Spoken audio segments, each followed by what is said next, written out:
Bo'yin osteoxondroz bo'yinga yig'ilgan tuzmi yoki bu suyak yemirilishimi? Suyak yemirilishi, bo'yin yig'ilgan tuz. Kim topgan o'zi bu gaplarni?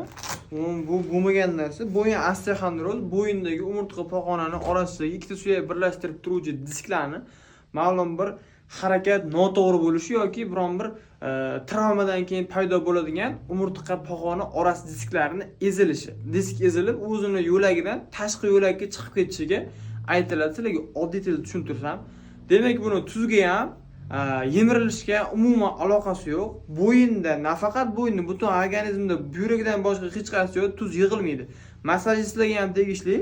Bu yelkadan massaj qilib, ham qitirlagan joyi tuz yig'ilib ketdi deb aytadi. Bu ham yolg'on narsa, faqat yolg'on. Demak, osteoxondroz davolovchi mana narsa bo'yinni cho'zadi, bekorga emas bu. Bo'yin cho'zib, disklarni ortiga qaytarib, osteoxondroz davolashda foydalaniladi. Bo'yin qotishi bo'lsa, tuzdan bo'lmaydi, tuz yo'q narsa.